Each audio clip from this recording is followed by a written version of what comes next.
Apparently, I have been dating my best friend for an entire year, but I didn't find out until today. Posted by u/Throra098765444435. This is going to be such a suffering from success post, but bear with me for a second.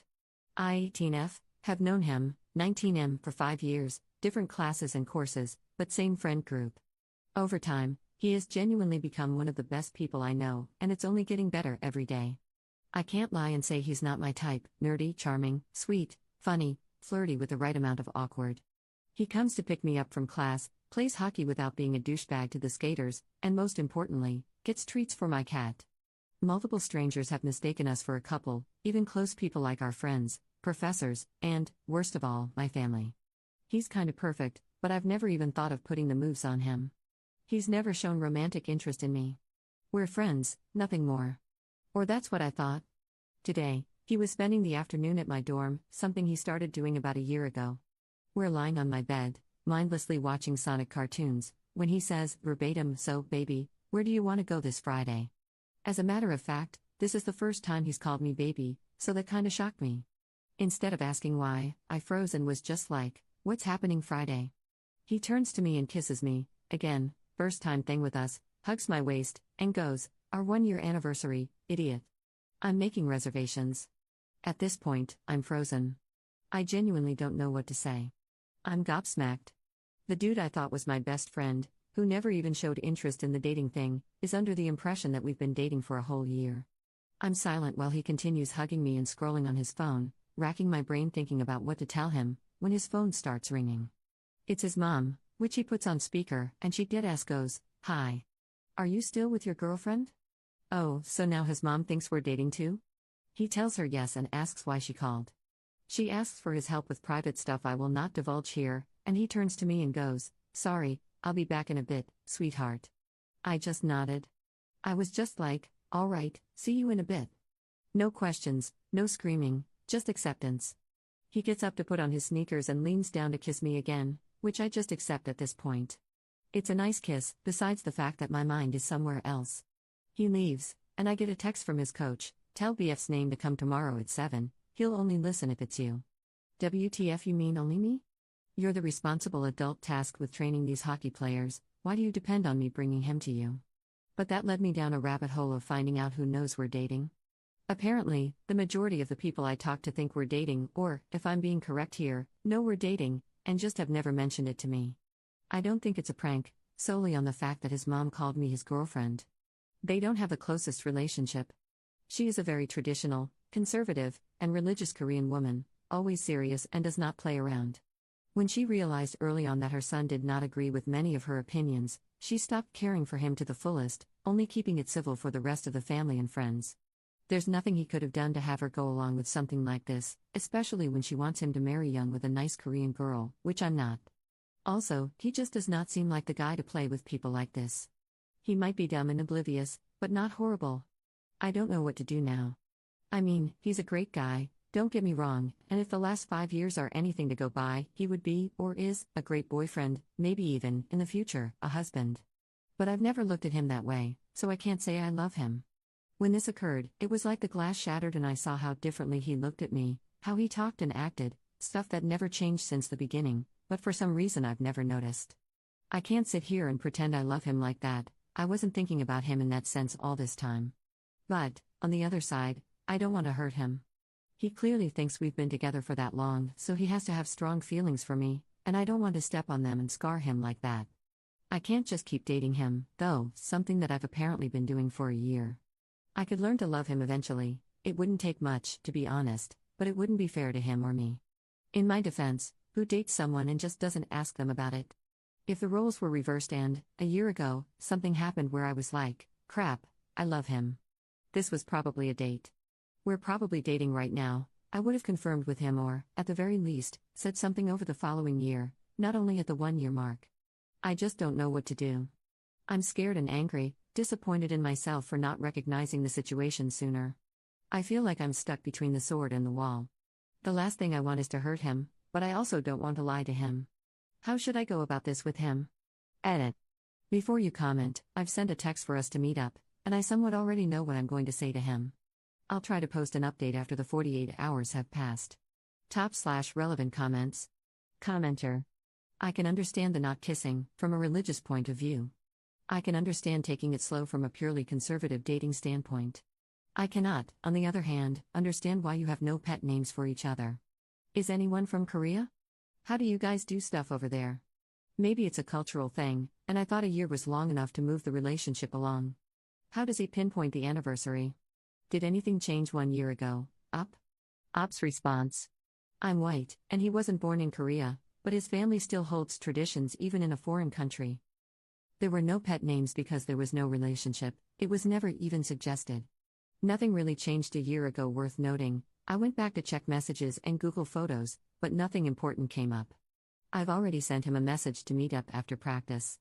He said yes, so I'll have a talk with him soon. Update 3 days later. Turns out he's just dumb and sad. Or maybe crazy and psychotic. I did give him way too much benefit of the doubt. I read a lot of comments and messages that were sent to me privately about what I should do. Big thank you to everyone, majority of you were nice and helpful. Also, big sorry to the sweet lady wishing me a happy future marriage, not happening anytime soon. And to the people saying it was fake, if I had created a good love story, I would have sold it to Netflix or HBO Max or Wattpad instead of being a loser and asking Reddit for fake help. I brought it up to my psychiatrist, showed her the Reddit post I made, a few of the messages I received, and she basically had the attitude of, hey, remember that great guy? Well, he's a piece of crap now, so let's learn about moving on and not reminiscing on a broken friendship, which I think is the best way to go about this. Now, to be honest, I don't remember much because I wanted to cry from the moment he started talking. I was quiet and only spoke very little because I didn't want to make a bigger scene than it already was. I just let him talk for a few hours and then dipped. Towards the end, he was shouting and unpredictable, people were looking, and I just wanted to go home. I decided we should meet up in a public space. Before his practice, I sent him a text and asked if he wanted to meet up at a coffee shop we both know. He called, said yes, and asked, you sound serious, should I be worried? To which I said, honestly, yes, you should. He told me to stop joking and then went on to his practice. Fast forward a couple of hours, I'm sitting there and he comes in, sits in front of me, and thanks me for the food I ordered for him. We start eating. I'm a nervous wreck and he realizes, which led to him asking, are you really okay, Up? You didn't seem good a while ago, and from what you said, I'm actually worried now. So I lay it out on him. I ask him why he thinks we're dating, why everyone else does, and what led to him thinking that. Now he's just quiet, and I'm just looking at him not saying anything. Stuff after this is a bit fuzzy because I just wanted to cry. This next crap came very out of the blue for me as well, it's just effing weird looking back on it. He said something like, I didn't really think we could actually date if I asked you up front, to which I said, that's how relationships usually work though, you ask, which led him on a tangent about women in general. Opinions that he shared with me and said to my face with no regret. What I saw in front of me was no longer my best friend of 5 years, it was a boy who grew up to be a man with very damaging ideas about women. Stuff I could maybe assign to immaturity, but he had nicer things to say when he was 14 than what he told me now. I interrupted him and asked what led him to think about women this way, since he never let his family, most predominantly his mother, to be honest, I don't think even the most conservative women in the world would say what he said, but his mother still has some not-so-nice beliefs about women, influence him into these antiquated ideas. He was quiet for a while, and that did give me some pity, until he opened that mouth of his again, there's these podcasts. That let me know everything I needed to. Oh, so you're a Tate fanboy now? He starts arguing and yelling that it's not him, but that they know what's right and wrong, how things should be, and to be honest, I'm not really listening to him at this point. I just want to get out of there and cry. I'm listening, but nothing is registering. Some of the milder things he started yelling were about women and our relationship with food, how we should have a limited amount, how we're so vulnerable and emotional, ready to blame men for everything, and how we start yelling at every minute inconvenience, which is funny in hindsight, how menstrual stuff was a hoax and that I was no doubt lying when I couldn't walk for my period pains because I wanted his attention, and that no girl can possibly feel a greater pain than a man. He also said that when we were talking about his course, something to do with car parts, it was not cute or sweet of me, let alone women in general, to act dumb and pretend I'm clueless, because that does not make me more appealing. I genuinely don't effing know how a car works, my effing bad. I tell him that if this is all a big joke, it's not funny. He interrupts me and talks about how he listens to these men but doesn't tell anyone because he knows I and our friends wouldn't agree. He tells me I'm not a perfect woman, whatever that means, but that he would still like to date me and couldn't tell me because I'd say no and ruin his fantasy. I'm crying now, and people are noticing, so I just want to get out of there immediately. I tell him, not verbatim, but along the lines of, "You're so effing stupid. You genuinely could have dated me, if only you had asked. You could have had everything, but you started listening to the opinions of guys who have nothing. How sad can you be to pull a stunt like this instead of asking like a normal person?" He starts yelling that I'm wrong and that they know what is right, starting a whole rant that I don't have the strength to listen to. I stand up, start walking, and he grabs my arm. More people are staring. I tell him to let go, and he only does when I threaten to call the police. I left, telling him to never speak to me again. I am now home. I've blocked him on everything and told some friends what happened. They were all shocked by how he acted and what he said. One guy did tell me, he was always easy to influence, though. I asked why they thought we were dating, and they told me it was how we acted like a couple. I guess that one is on me, combined with the fact that he told them yes when they asked, and since the behavior checked out, they just never thought to talk about it with me. I'm not responding to any of them right now. To be honest, I'm moving cities in a few months with my family. I used to cry about it nonstop because I'd have to leave all my friends here, including him, and that was the last thing I wanted. Now, I'm kinda glad I don't have to worry about bumping into him. I just feel distraught. Like, that was a nice friendship, it was a pillar of my childhood, and now it's just gone. He said and did some nasty things, even if it was in the span of a few hours. If, up until moving, he comes up to me personally or tries to pick me up from class, I'll repeat that I do not want him in my life anymore. If push comes to shove, I'll call the police, not that I think they'd do anything though. I'm also sharing my location with both my older brother and father. Yes, it might be a bit delusional and not needed, but you never know. He was a great guy, and we did have a good friendship, up until he decided to view women as objects and date one without asking because he deserves it. I just can't stop crying. I really thought I knew him, and for him to be able to spew those words and opinions at me like that, stuff he's always been against from what I remember, it was shocking. It's only been a few hours, but it's already weird not having that constant text or call happening. I feel like it's kinda empty, but I don't want someone like that next to me. The worst part for me is that I see no change.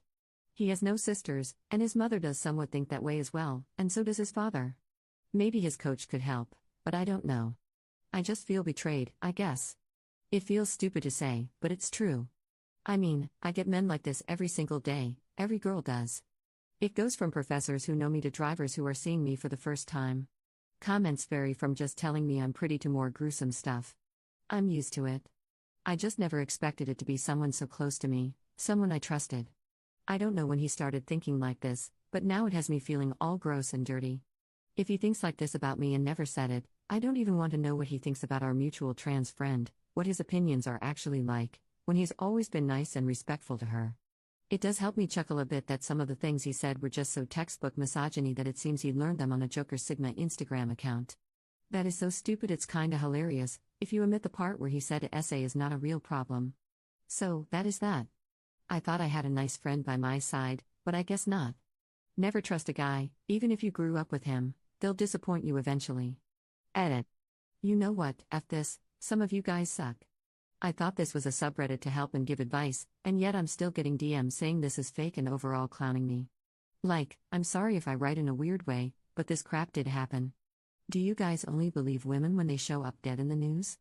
I know it sounds insane, it did to me too. But please, mind your words. If you're not going to say something helpful or nice, don't say anything at all.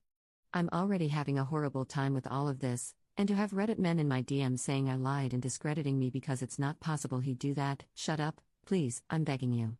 I should have never posted this here to begin with.